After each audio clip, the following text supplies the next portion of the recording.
Hello and welcome to another episode of the Mastermind, Body, and Spirit Show. I am your host, Matt Belair. Today's guest is a spiritual, evolutionary, and visionary filmmaker, director, author, artist, actor, ordained interfaith minister, and certified yogi Siromani.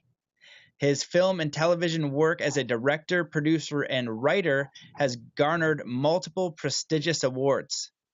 In 1993, he experienced a series of spiritual awakenings, initiating an ongoing process of present moment awareness that profoundly inspires his artistic vision, personal and professional life. Since 1995, he has taught Kundalini yoga classes and led inspirational workshops to thousands of students throughout the United States.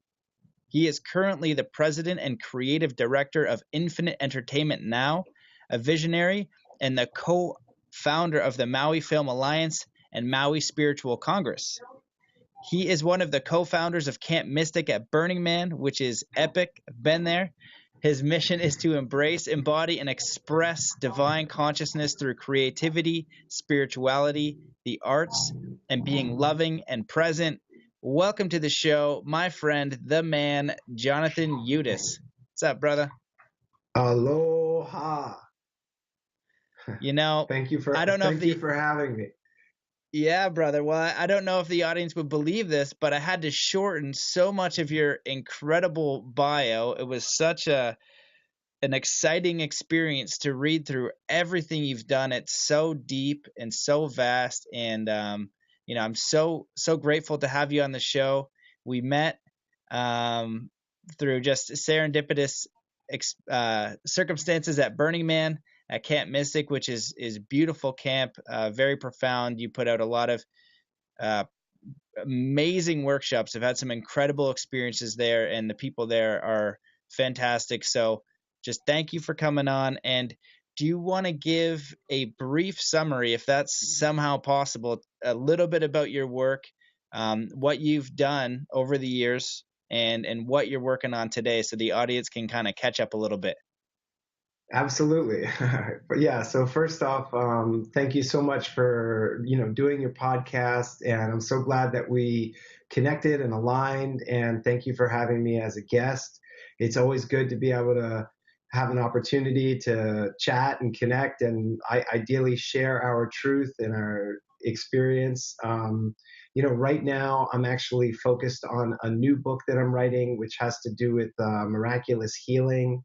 And so that's a big part of my life right now is, just understanding truly what it is to be healthy and have vitality and a living energy, and how possible it is for us to really utilize the natural health and energy available to us. That's kind of what's been occupying a lot of my consciousness over the last 6 months. And it started with like in typical fashion, as life happens, it started with like a health crisis, like where I ended up in the hospital, and I was diagnosed with a disease, an autoimmune disease, and it just, it was type 1 diabetes, and I found out that, I was going to have to supposedly be on insulin for the rest of my life. And it was shocking because I've been healthy my whole life and I've never dealt with anything like that. And but it was honestly, I can say it was like one of the greatest blessings that I've ever received, because it made me recognize the areas of my life that were not in balance. I think it's so easy for us to, as long as we've got some things that we're happy or that are going well. And in my case, I feel totally blessed. So many areas of my life are just, amazing and magical. And, but it allowed me to kind of not look at the shadow side. It allowed me to not look at certain things and certain ways that I wasn't being loving to myself. And so this has really given me an opportunity to clean up shop and take a brutally honest look at my life and myself, and reevaluate and make new commitments to not only living in a healthy way for myself, but understanding that, we are living, breathing energy transmission centers. In my, humble opinion, the greatest service that we can do on the planet is to, realize our totality, to realize our full potential, and to be vessels or transmission centers of the highest energy available to us. And that's not possible if you're unhealthy or imbalanced. It's possible, but it'll be filtered, it'll be diluted. And so, with all the other stuff I could talk about, 20 years, 25 years in the entertainment industry and doing film and television. And of course, I would love and hope we can get into Burning Man and Camp Mystic and just all the magic and beauty and creativity and transformation, transmutation, even that is happening through that. To be really upfront, if you said what's really, going on for me right now, it would be this new movement that I want to share with the world, which has to do with tapping into what I'm calling miraculous healing. And it's interesting because it has less to do with what most people would attribute to traditional miracles. Most people think of a miracle as, something that just happens and that they have nothing, to do with. But what I want to kind of expose or explore is this aspect that miracles and miraculous healing is available to us all the time if we just know how to tap into it. That's beautiful, brother. Yeah, I would love to dive into that. I was thinking about a Wayne Dyer quote. He says something like, "I am realistic. I expect miracles." Something along those lines. And I'm reading. It's a six part series. So if you listen to the podcast, you probably heard me say I'm reading this book now, but it's 6 books. It's the life and teachings of the Masters of the Far East, and they do spontaneous miraculous healings. They basically disappear and reappear, just like in the autobiography of a yogi. They do miraculous stuff, like Jesus did miraculous stuff, water to wine, and healing people and all this kind of stuff. But in the book, when it does the miraculous healing, it will always give you a page or two about why it's not miraculous, it's just scientific.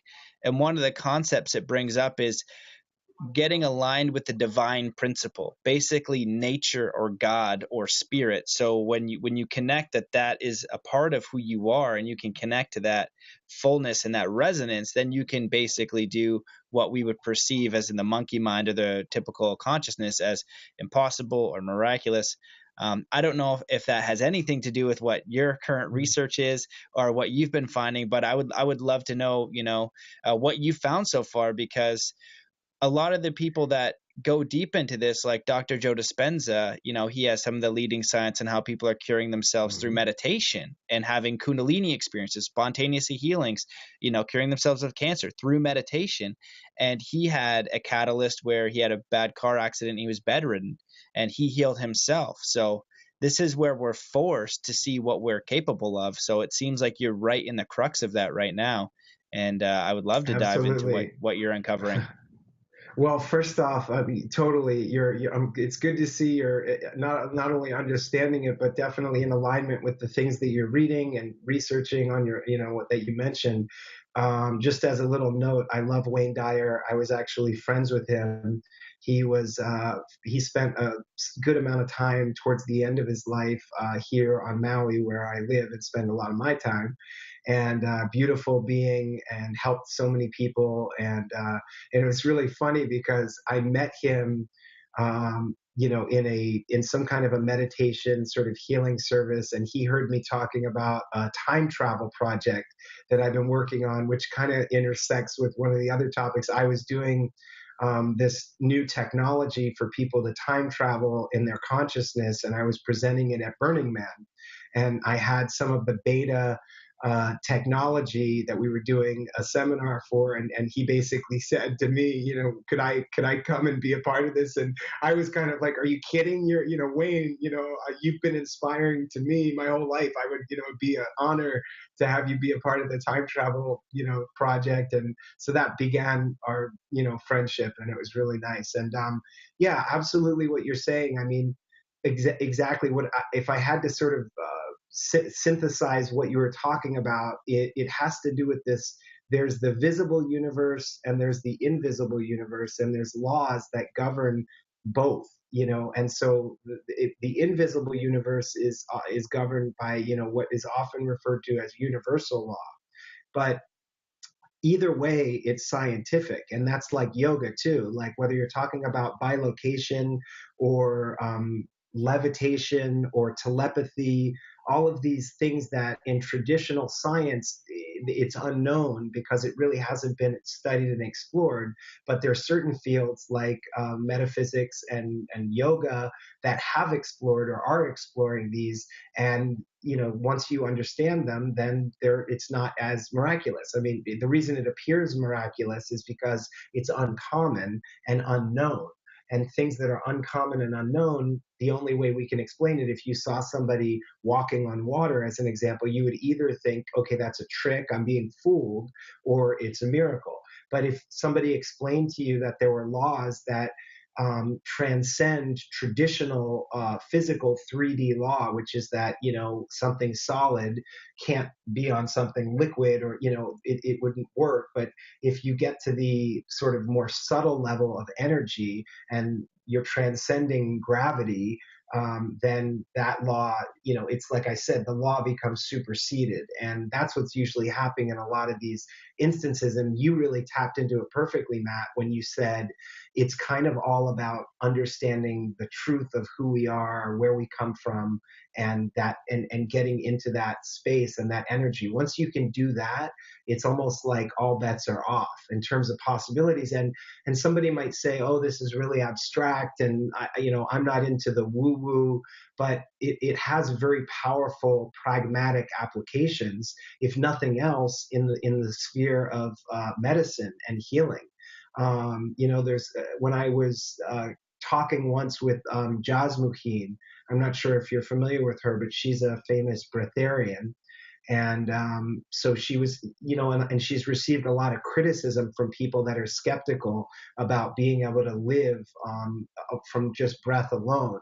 And the reason I'm talking about it is because what they, in their skepticism, what they failed to really listen to was that what she's really trying to share was to help people. She was saying there's all these countries with little children that are malnourished, and everybody thinks that the only way we can solve this problem is to feed them, more food, and there's a supply system. And whereas if there was an understanding that energy and sustenance is possible from the ether, from the breath alone, then it could actually solve a lot of problems and heal a lot of people on our planet on a certain level. So, there's always a pragmatic approach, and that's important, and that's what I want to focus on. For me, the healing, it's really powerful because there's different levels of healing. There is, of course, the physical healing, and we are in physical bodies. The physical body is our temple while we're here,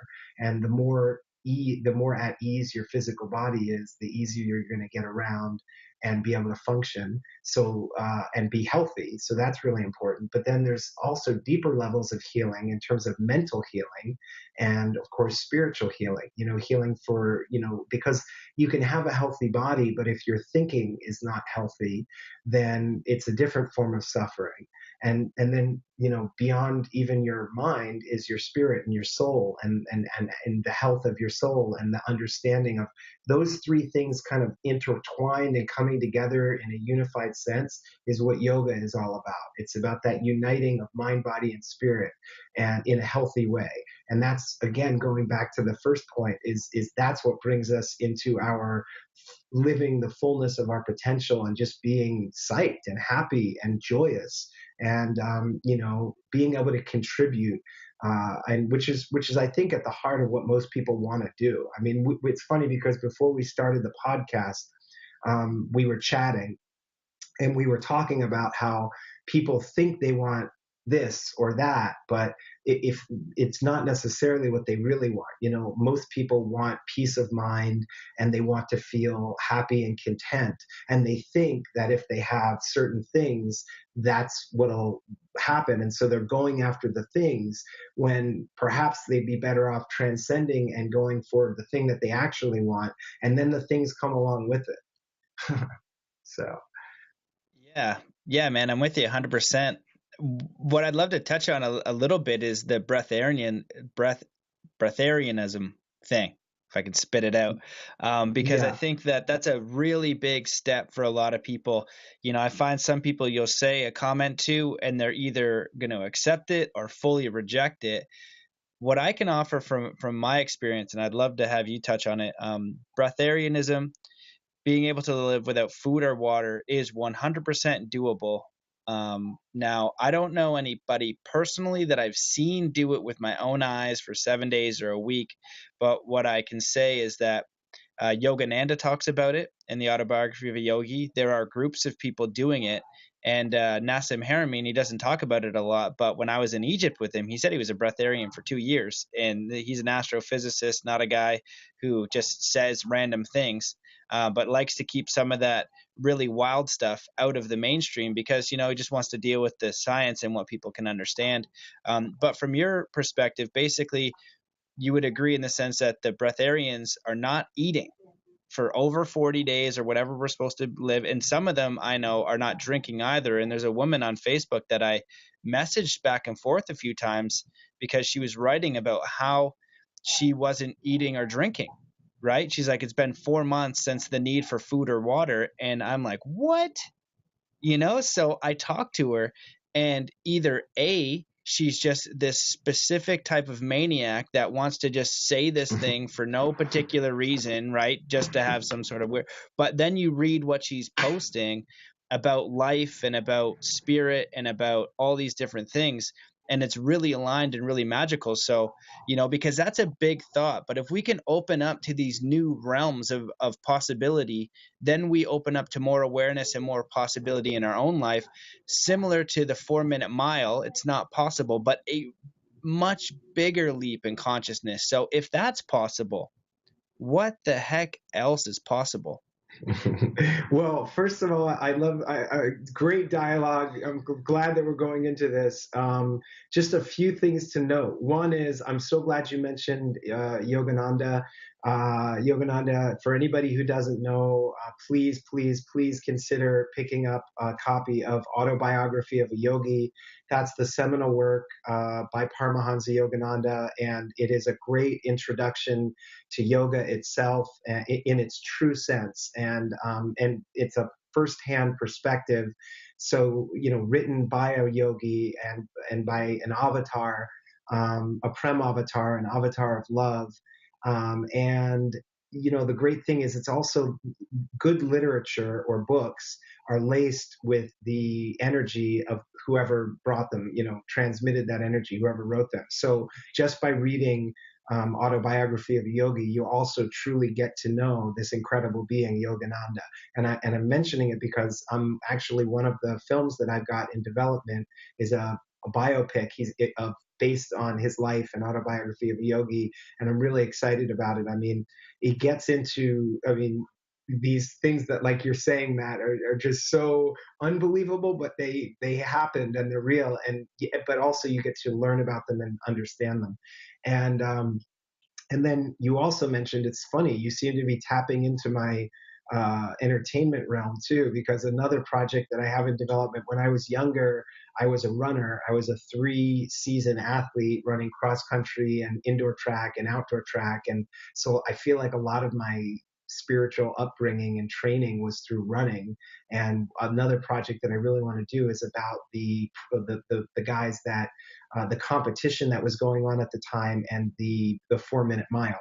And it really had huge ramifications because just like climbing Mount Everest, and there are certain things that people think are not possible, and when somebody does them, it's less about the thing than it is about the collective consciousness recognizing, I thought that was not possible, but it is possible. What else is possible?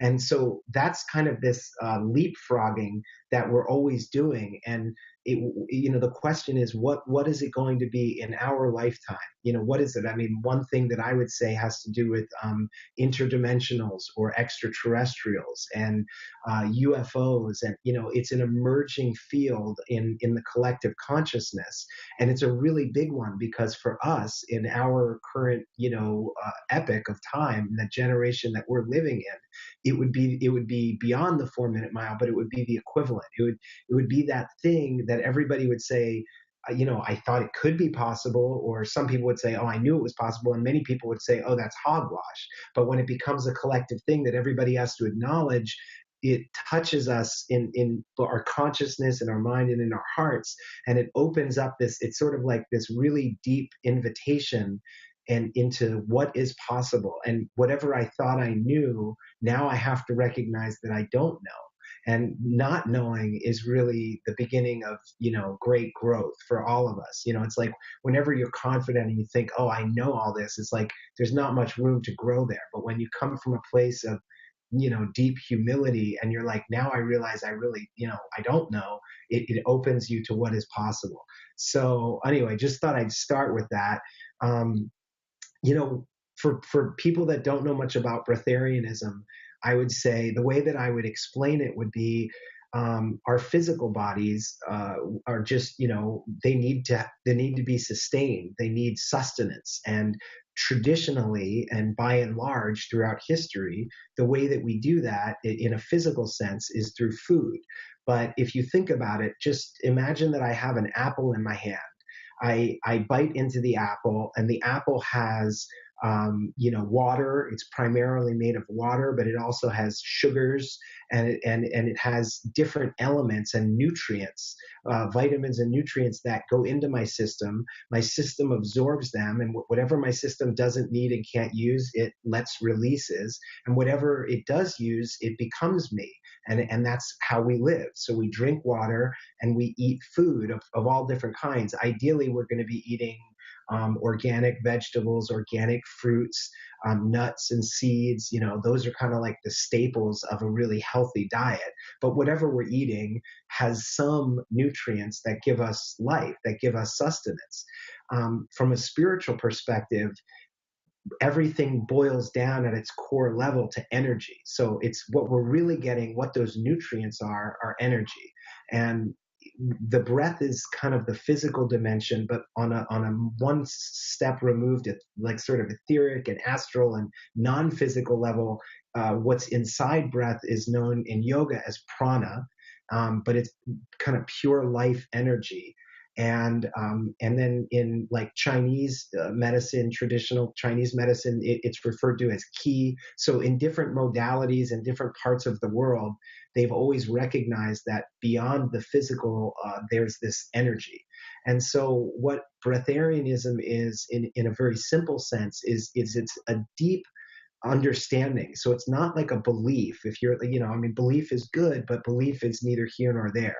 But if you come to this understanding that what you're really sustained by is energy, and then it's just a matter of discernment. So you're discerning how to get that energy or the prana out of air, instead of taking the energy out of an apple. But it's the same thing. So while most people would go and have breakfast, lunch, and dinner, a breatharian spends a conscious period of their day sitting in usually meditation and literally drinking this prana. They're taking in the breath, but what they're doing is a process to take out of the breath that prana and give themselves the nutrients and what their physical body needs. So that's just I say that because a lot of people just don't even understand the concept. But if you think about it, and if you could get past this idea that food and drinking water are the only ways that our bodies can get energy, we get energy from sunlight. And HR, who's another very famous Indian breatharian, he's sort of more along the masculine principle of breatharianism, and Jasmuheen would be more, I think, in the feminine. But they're like, it's like the yin and yang of breatharianism. But they're both doing the same thing. They just have different technologies, different methodologies of taking the breath and absorbing the prana. And then using the prana for physical sustenance. I was joking about it with my son, and the funny thing is, because he was like, "Dad, even if I could do that, I wouldn't want to." like of all the great spiritual superpowers, that is not one I would want. And I totally relate to it because the last year, 6 months or so, I've just transitioned into veganism. I was vegetarian for a long time, but there's so many ways that you can be. Vegetarianism for me was about not eating animal meat. That's really what it was about. It was less about focusing on my physical health and eating all this amazing healthy food. It was like, I'm not going to eat.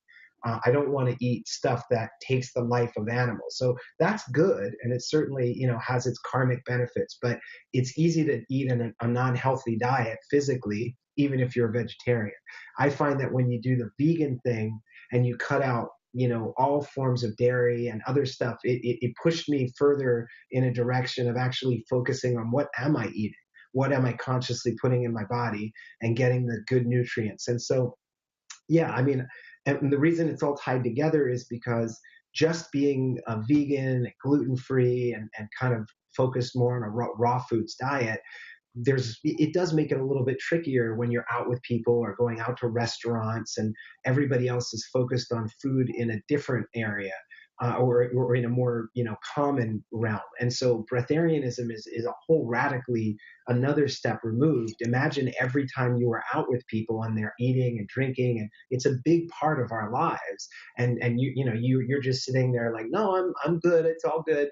So it has its great benefits and energetically, and but also I know a lot of people wouldn't necessarily want it. But is it possible? And absolutely. I've actually met people that have succeeded with it. And there's another really good quote that I just saw the film, The Song of Bernadette, and the opening of the film. It says, for those who believe in, I think it's either God or the divine, no proof is necessary.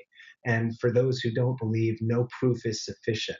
And I think that with a lot of these realms, that's a very true quote. What it's really saying is, it's some skepticism in science, including the yoga or science of yoga, is great. Skepticism is very healthy because, it should be shown and demonstrated and you should know it. But it's a healthy skepticism. There should always be an openness to what is possible, as opposed to coming into something like that's not possible, because that's not open either.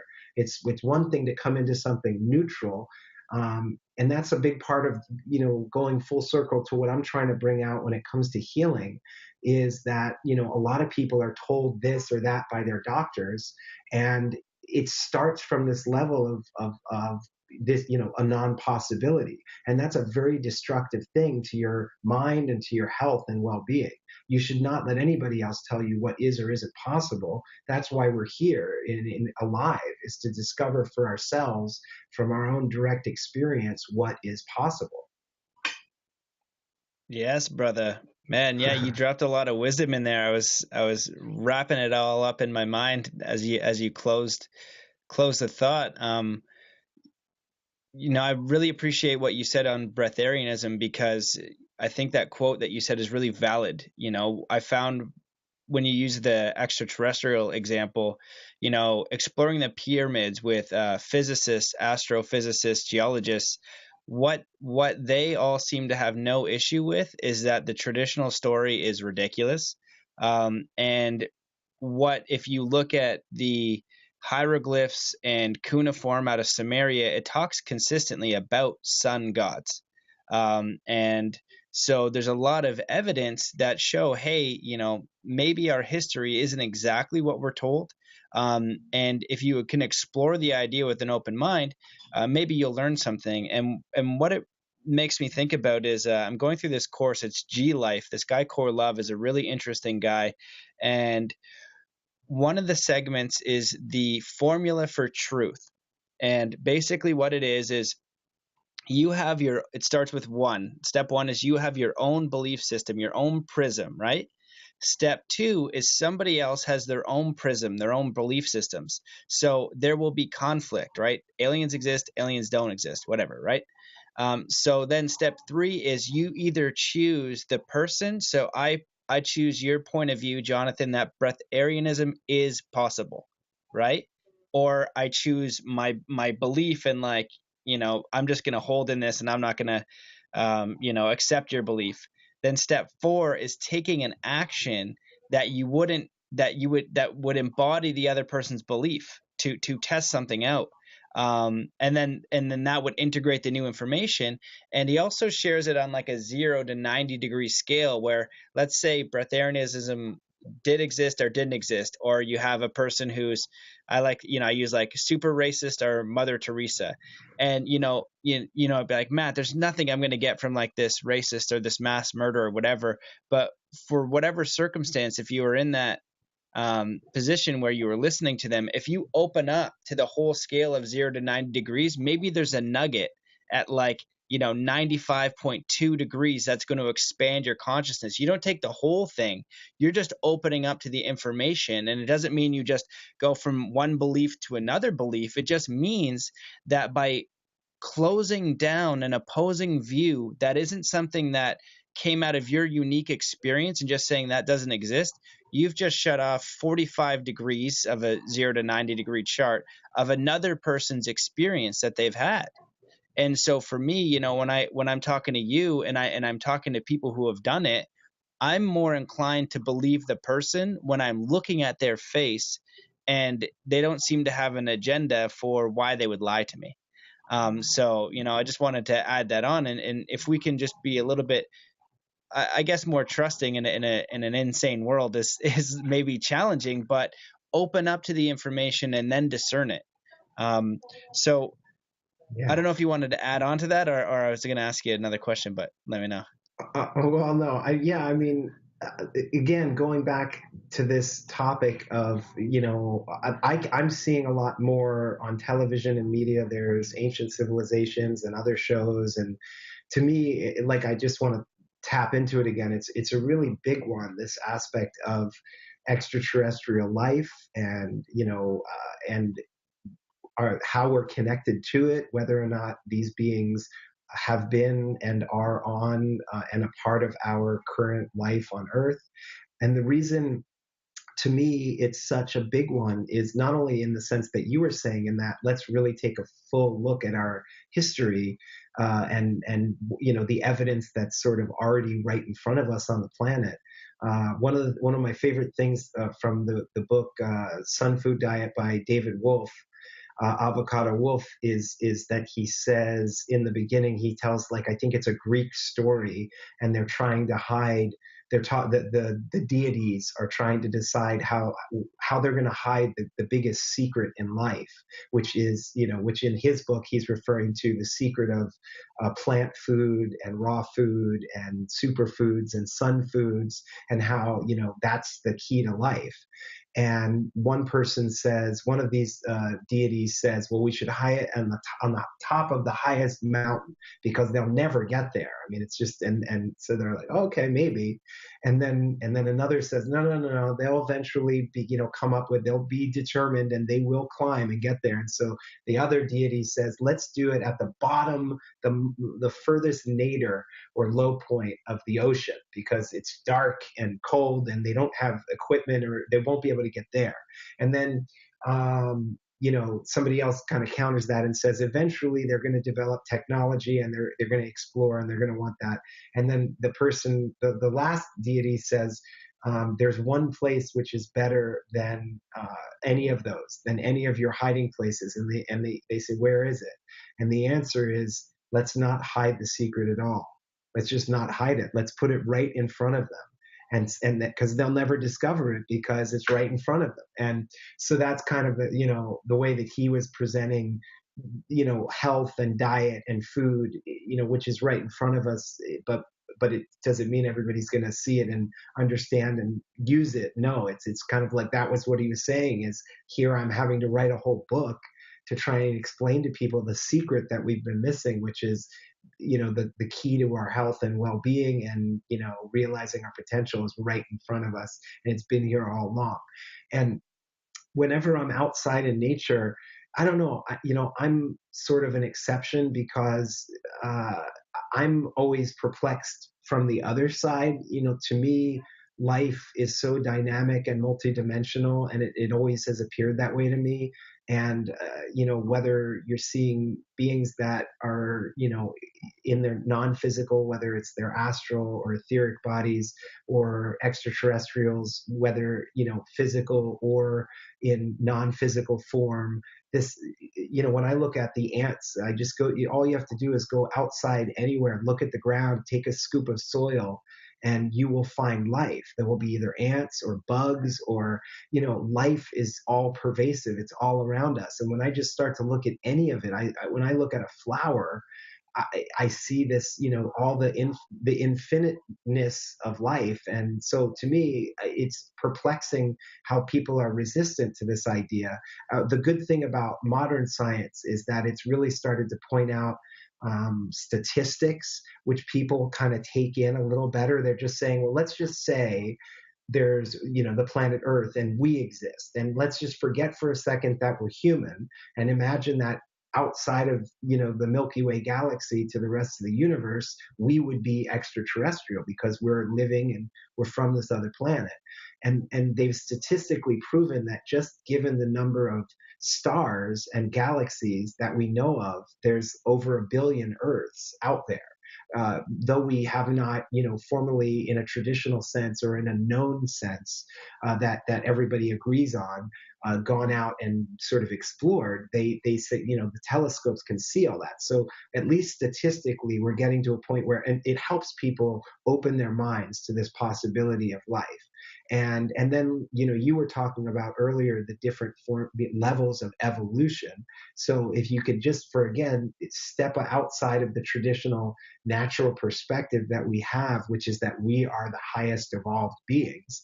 I mean, I think that, you could look at it that way, but you could also see that our planet is still, suffers in a lot of ways from problems. We have, in a global sense, we're still not necessarily getting along with each other or living harmoniously and sharing and utilizing our resources in a sustainable way. So there's a lot of, Dr. Stephen Greer talks about, like, his dream is for humanity and the planet Earth to get above what would be considered a level or a tier 1 form of evolution. Like tier 1 is basically a threat to ourselves. And so for more highly evolved beings, they're not supposed to really, in that sense, get involved with tier 1 evolved species, because it's almost like it would be like going to a really bad an area where there's warfare. And if you're not involved in it, would you really voluntarily want to go into the war zone? You might not. You might just say, let them work out their problems. And once they're at the point where they can be peaceful and not attack us or not see us as an enemy, then we'd be happy to be friends. And then, you've always got renegades, though. You've got these amazing, benevolent beings that are like, no, let's be a part of this game and let's help them out. Let's help show them, guide them, help show them the way. So there's a lot going on in that sense. It's a great, to me, huge topic, and one in which I'm definitely very involved with. But I think the most important thing of all is the same point, because it goes back to that point of healing, which is the most important part is this aspect of humanity opening up to the possibilities. That's what's really important, because once we let go of what we thought was impossible and start to be open to what could be possible, that's where real change and transformation happens. Not only, and again, I said, like, it can happen personally. You could have a disease and heal, whether it's spontaneous or over time. But to me, that in and of itself is miraculous and incredible. And there's so many people that are not balanced and healthy that have disease, that just that application alone would be incredible and life-changing, and it would really change our planet. But then a lot of people are very concerned right now about the toxicity on the planet. They're saying there's all this nuclear stuff, and the oceans are filled with plastic, and and I don't ever want to discount that, because observing how things are right now in this moment, there's truth to it. But if you open up to the possibilities, especially in these realms that we're talking about, like with energy, then the possibilities are zero energy. Like, imagine if we no longer were dependent on electricity, in the traditional sense, and so if there was no plug-in electricity, that technology is actually available right now. I mean, people need to open up to it, and it needs to go public, but that would change the world. And there's a lot of healing technologies that are also on the cusp, and really the biggest detriment to them really emerging on our planet is people themselves, from an inner sense, being open to the possibility. Once people are like, oh, it's possible, all of a sudden this stuff, it's like a flower that blossoms. So I hope that makes a little sense. Yeah, man, I'm with you the entire way, and I 100% resonate with it. I've had people on the podcast. Heather Sartain, her dad worked for Lockheed Martin, and I met her in person. And her dad would talk about aliens and different type of life and stuff like that. We did a whole podcast, and she's just a teacher. She's a regular university teacher, I think. And, she's like, this was just my upbringing, this was just my reality. But when it's not your reality, then it becomes, oh, it's not possible, or you a lunatic or whatever. But the one thought that I like to invite people to consider is just that, let's say other life did exist. And when I was in Egypt, it was a lot of information. It was a lot of lectures and physics and things like that. And they showed the number of possible inhabitable planets, and I think it was well over 1 billion. They're like, from what we've mapped out, is completely absurd. Something is alive somewhere. And we're relatively a young civilization, and if you were to give it, let's just say, 100 years, 200 years on the planet. We went to the moon in 1969. I had to Google it because I wasn't sure. It was 1969, right? With 2017 now, what about another 100 years? We're just on the cusp of opening up these new technologies. Everything is impossible until you do it, whether it's the car or whatever. But one of the concepts that I really like and don't understand on this planet is that we are still fighting each other, where we are still in a dog eat dog world. And that never made any sense to me. What would it be like if we were a galactic heritage? We understood who and what we were, where, even if we wanted to go to the stars, and just like we represent in the Olympics, we represent Team Earth. And, Team China works with Team USA, Team Korea, Team Iran, and people are all the same. People want peace, people want harmony, people want, the ability to grow and learn. We're all the same. All of this illusionary stuff that we're fed through our conscious minds, and they feed on fear, right? So a lot of this stuff is unlearning and unprogramming all the stuff that's kind of been seeded. And that's why it's a big thought, because, this is what you were told. But then you're like, you grow up. And when I first started researching food, I was like, most of what I normally eat is really not good for me. I can't even just drink regular water without that not being great for me.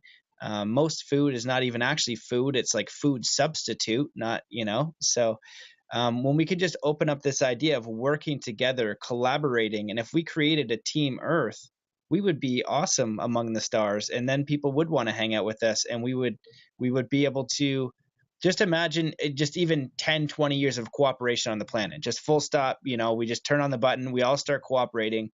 It would all make sense. And so, we got to start cooperating with ourselves, with our communities, with our brothers and sisters, with our thoughts and our emotions, and cleaning our own vessels out. And then this can be a possibility. And when it transforms and it turns over, it's really going to turn over. And you can definitely add on to that if you want. And I was just going to steer a little bit towards Burning Man a little bit, because, that's a place where, I'm pretty confident I've seen some things that I'm like, I don't know. what I'm looking at right now, man. I've had some direct experience where I'm like, it seems like you came here on a spaceship. And if there's ever a high enough vibrational place for beings to come down, that seems like the spot. So for me personally, I've had two orbs. I don't know if they're ships or what they are, but 45-minute experiences. I have it on YouTube. I've talked to countless people that are totally fine with it.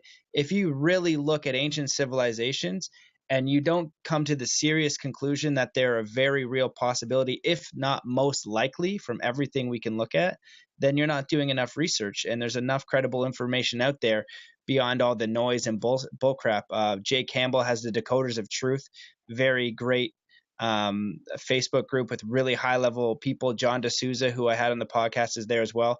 So I'm gonna stop rambling because I just want to throw the Burning Man thing in your court and just talk about why you created Camp Mystic and you know what your intention is there, and maybe some of your profound experiences. Because when I'm at Burning Man, a lot of people don't understand this. I do the shaman thing and I look like a wizard and all that kind of fun stuff.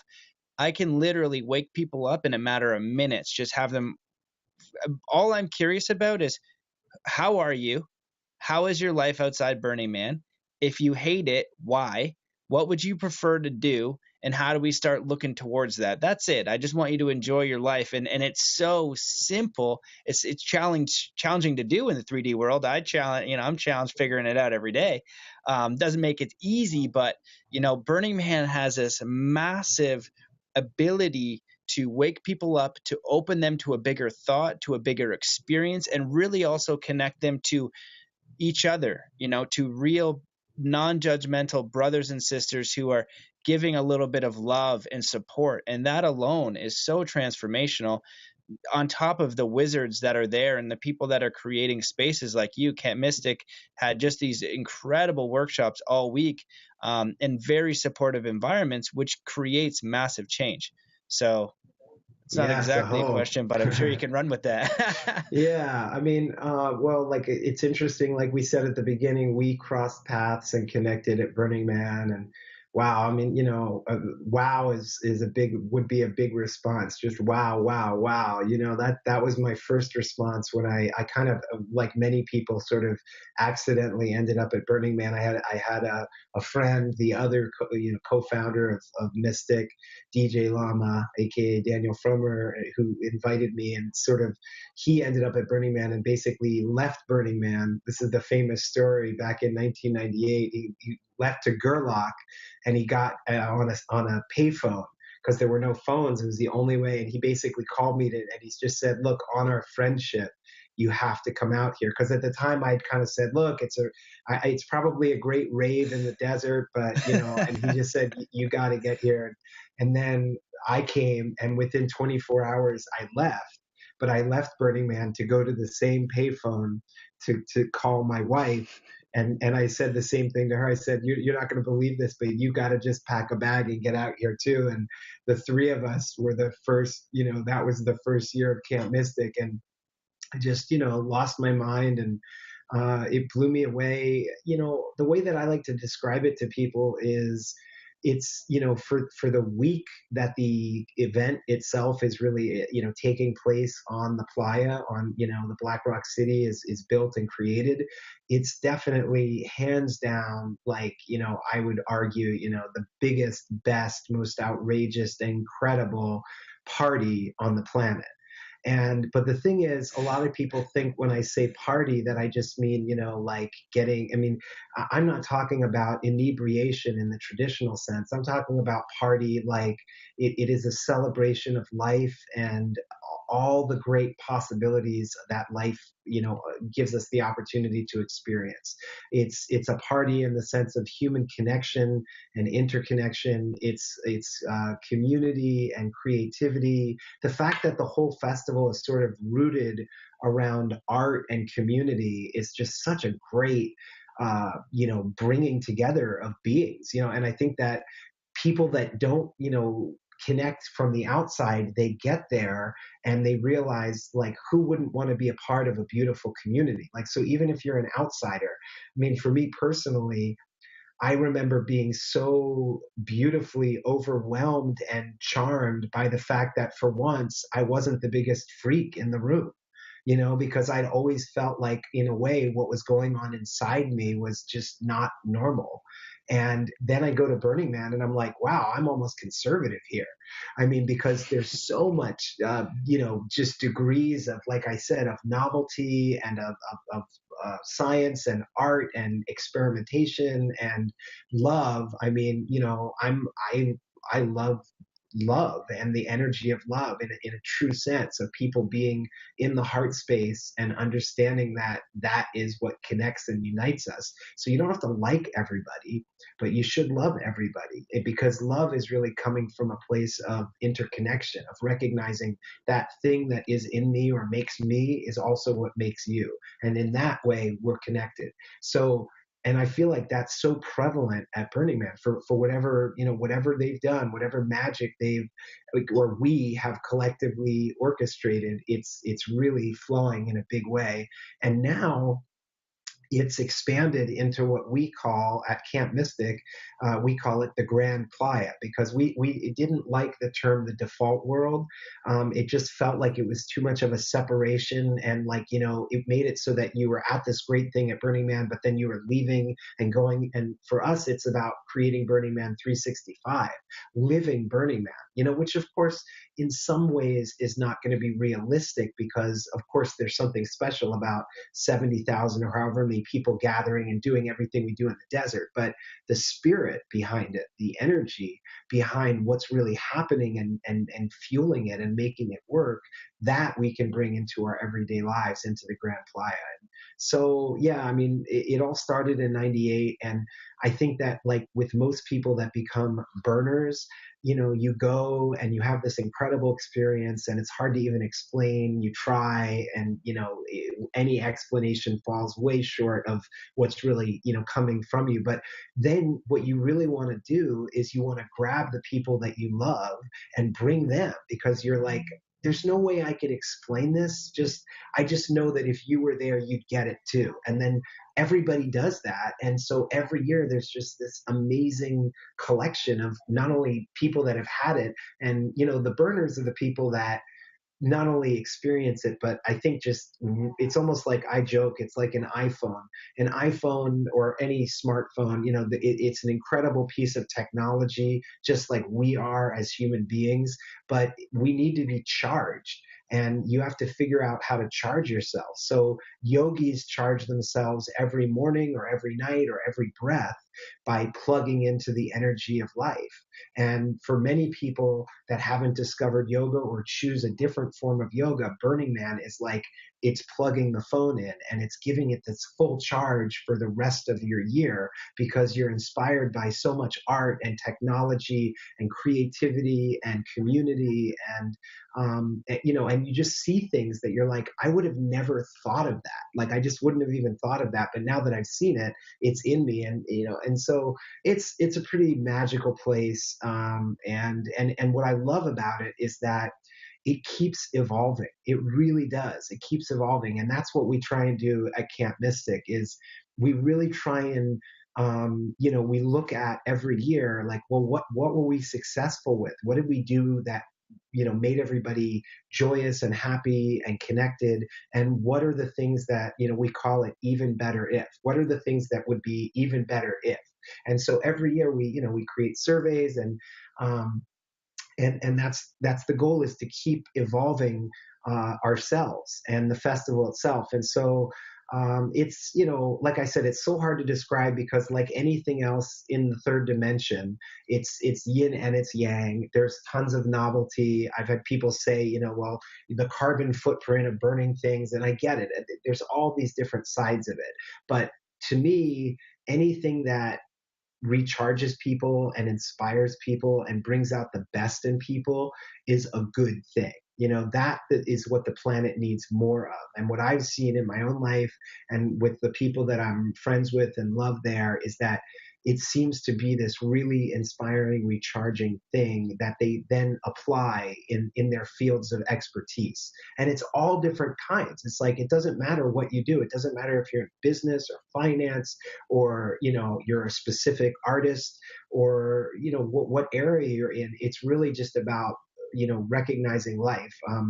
Sadhguru, I was just, talking with Sadhguru Jagi Vasudev, and the thing that I loved, somebody had said to him, you're this great yogi, but I just want, one thing. Can you just give me one thing I can do tomorrow morning to make my life better? And I loved his answer, because he said, when you wake up, before you do anything else, just recognize that you're alive. And he said, and see what that does to you. Like, instead of taking it all for granted, realize that every day on the planet Earth, this is not a joke. Every day, 1 million people don't wake up, but you're one of the people that did wake up. So just go into that for a little bit. And then he said, do it every hour of the day. And the reason I think it was just so great is it kind of touches on this point that I'm making about, are you living in an inspired way? Are you really living in a state of gratitude? Or are you kind of taking for granted the blessings that are with you? And anyway, and it does, fold into Burning Man for me, because we call it Camp Mystic because it's a collective of mystics, and mystics are people that are, ecstatically celebrating the mystery of life. And that's the goal, and that's why I keep going back. This year is going to be my 19th burn, and like the 20th of Camp Mystic, and I just want to keep going back because it inspires me to keep that celebration of life going. Amazing, man. Amazing. Well, I certainly reflect a lot of your views on it. One of the things that my friends and I will say is that the conscious festivals are galactic celebrations, which is Mm-hmm. not, because people who don't understand, they want to kind of, some people just label it because they don't understand it and push it aside rather than really feel into it and have a peek, so they can show this blanket word that just disregards the whole thing. And the conscious festival for me is just one that will have the workshops and the healers and bringing the conscious element into it. And so Burning Man has the 10 tenets, which is radical self-reliance, radical inclusion. And these principles are basically like, don't be an a-hole, let's make a loving community. And the big one is gifting. And so when you're there, people are just trying to give you what they have thought of, and some of them planned out all year, and it's this just tremendous, hilarious gift sometimes, and sometimes it's a party or an experience, and you're like, oh my God. And it brings you closer to community and people. And I don't know if I sent you this, but I wrote an article a couple years back. It was basically a frequency, what's right with Burning Man, because again, everybody has the what's wrong with it, and sure, there's lots of stuff wrong with it, but this was about what's right with Burning Man, the theory and frequency and vibration. And my theory was that our hearts emit a signal 10 to 60 times stronger than our minds. I think that's right. A magnetic field. And this is from the Heart Math Institute. So it's stronger than our minds. And so if 70,000 people more or less are in their hearts, we are in this elevated vibration. And I have seen personally and heard of many other stories of people having spontaneous awakenings, spontaneous healings, massive shift in their life. And I believe it's from this energy field that's created for this cohesive environment. And if it's just for community alone, then it's worth it. And it's for people like you putting these camps together. And I was thinking to myself, I'm kind of the first year snowboard bum, and it was a lot of money to come from Canada and do all this kind of stuff, and I'm in it. And I was like, well, even if I had a few $1,000,000, that person probably spent like 100,000, 200,000, 300,000. So why would they do that? And I think that they do it because what we're showing is a microcosm of what is possible when people work together. What is possible when we put what is most important first, when we accept and we love each other to the best of our ability, because crap goes wrong, but when we just operate on that fundamental first. And this will allow that ripple to go out into our communities. And I love what you said about having Burning Man 365 a year, because the idea is to support each other to create a life that you're not running away from, where Burning Man is just a remembering of your community. And when you leave Burning Man, you're actually excited to go back to your life. And whenever you meet somebody who has figured that out, you're so happy for them. And that person wants to support you with any kind of insight or process or something that they know to support you, because we are in it alone, but it's a lot easier with family. It's like you got to do the steps, you got to go through the process yourself, and you're having your own unique human experience. But if I can help you in any way, please let me know, because we are really brothers and sisters. And the last thing that I wanted to say was when you talked about inspired living, because if we realize that we are alive and that life is precious, and you die, one of the things that I've done at Burning Man and take people through some of my coaching is a shamanic death ritual. And you just do a meditation on you dying, and then you have a conversation with yourself on the other side. Really powerful experience, because you get to come back to life. And what is most important to you? Are you playing small? Are you making all of this stuff that the world told you that you had to do, that was small, or made you think small? You are a multi-dimensional being. And if you realize that, we have these broader scopes, and you're like a fifth dimensional being that can create anything, what do you want to create in this world? Take a risk, see what you're made of. You don't have to play it small, and that's what this environment does, is it encourages you to really connect with who you are and what you want to express as a human. So I just wanted to share on a personal note, deep love and gratitude for your camp and everything that you contribute, because I know personally it has affected my life in a very positive manner, from some of the new friends that are now from meeting at Camp Mystic, and from the ripple that I know that it gets sent out from the playa. So thank you so much. I kind of call it Burning Man some of the great houses. So I was at Camp Walter this year, and huge Awesome. shout out to Camp Walter. Just absolute beautiful people there, really dedicated to giving the gift. And this year, being my fourth year, I wanted to give even more. Last year I was giving more, and this year was even more. I wanted to give that gift of what I could serve my community with, how I could be of service, and I get the fun here and there, but I want people to be cycled into the fun and into, what I can offer them, so they can have a beautiful and transformative experience. So just wanted to share that deep love and gratitude. I Oh, know thank that. you. And the only thing I would say is, like I said, Camp Mystic is it's a collective, and it is, so I have the same gratitude to all the other co-creators and participants. And, it's the collective energy that comes together to create this thing. And it's great, because it's like we do it individually, and then we do it as a camp, and then all these camps do it to create the city, and then, the artists do it for the art, and it all adds up to this. It's definitely a testament to that saying, the whole is greater than, the sum of its parts. Like when everybody comes together, it's even better than you can imagine. So, but so glad that our paths collided, and I'm excited for the next adventure. Yeah, man. Me too. Me too. I'd love to talk to you for another few hours. I know you got to run. You're a busy man. I just wanted to ask you before we go, anything that you wanted to leave the listeners with, any kind of final thoughts, and any kind of websites or anything you want to connect people to some of the stuff you're working on or creating. I'm excited to see what you created of your healing experience and what you're processing now. So I'm sure we have lots of exciting stuff to look forward to. Oh, thanks so much, man. Thanks again, for just having me and being able to share and chat. And there's a few things that I would like to, promote in a sense, because they're going on.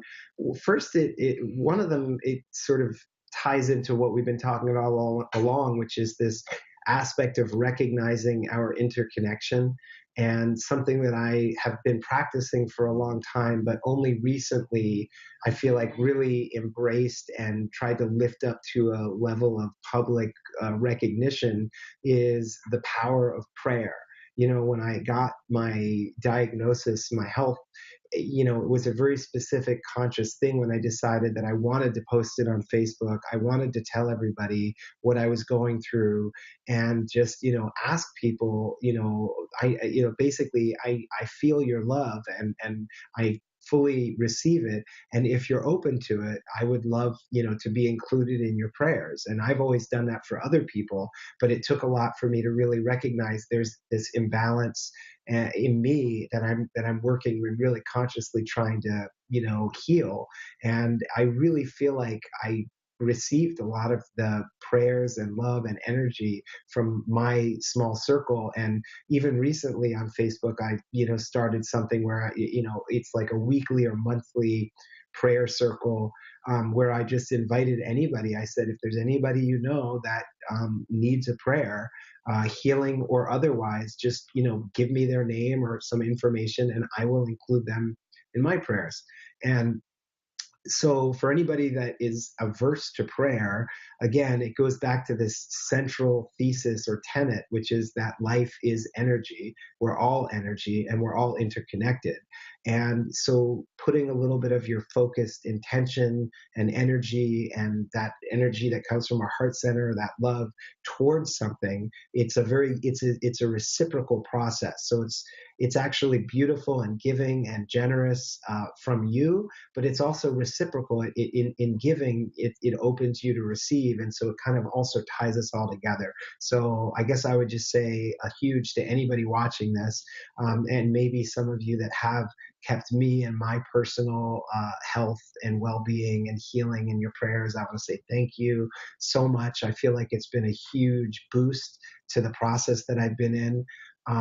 And yeah, in terms of, I'm really excited. We kind of touched on a few topics, but I am working on this seminar about miraculous healing and recovery and healing from imbalance and disease. So I'm going to have a book and do a presentation that I definitely want to share with people, because I feel like not everybody has to have the degree or severity that, like sort of I was challenged with, but if it's that, or it's just that you recognize there's some part of your life that is imbalanced, that you're not living the healthiest, most vital way, and that you want to know these incredible possibilities that are available to us, then stay tuned for that. And I've been working on my Christmas movie for many years now. And so that's kind of reaching a new level of fruition. So I want to say a shout out to Aloha Santa. It's got a huge team of really creative, wonderful people, talent that's behind it, and it'll be Hawaii's first Christmas movie. It's about Santa getting stuck in Hawaii but then learning about aloha, and it's kind of about the Christmas and aloha spirit, and so it's a lot of fun, and that's so we're gearing up to continue our production of that. So we're excited about that too.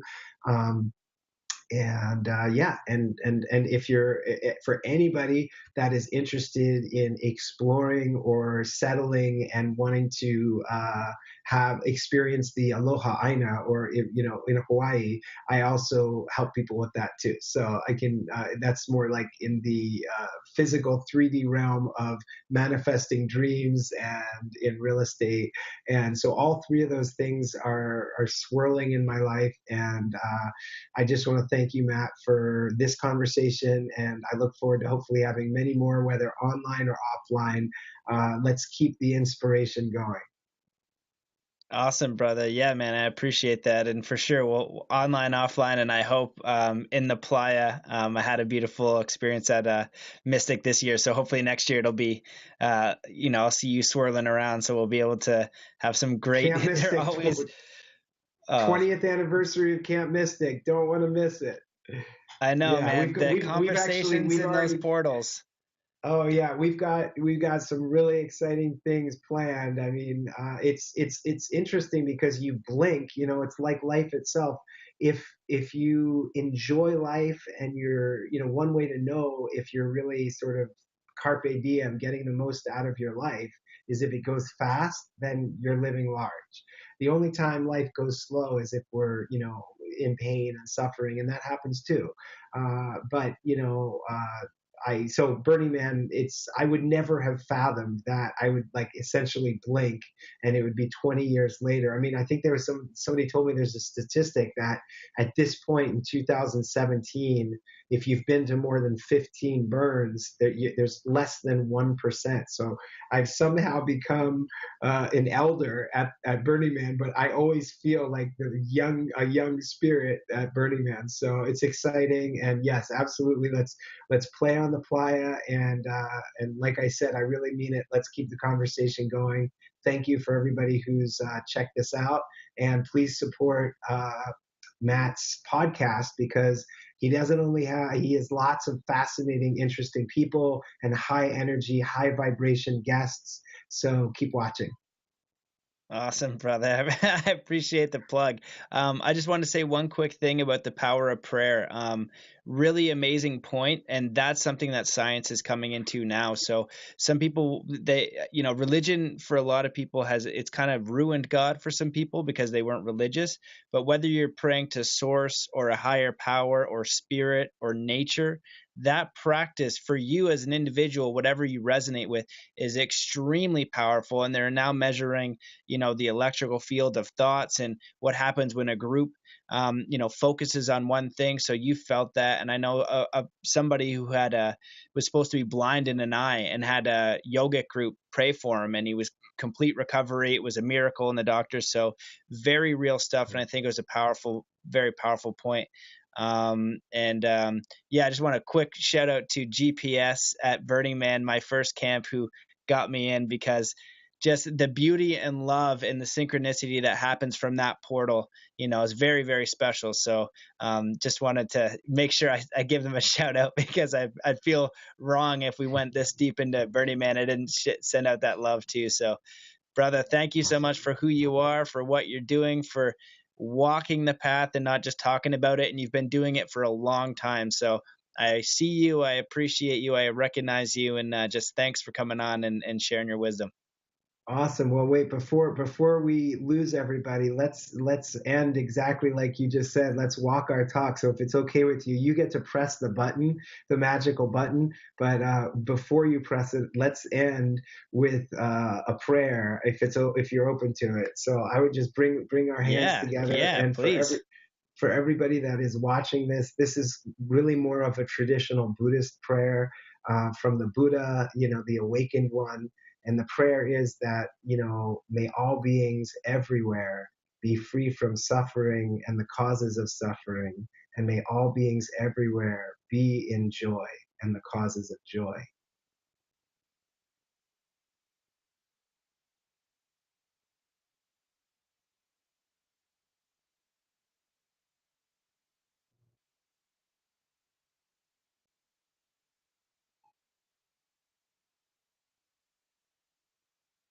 Beautiful, brother. Thank you. Love you. Talk to you soon. Peace.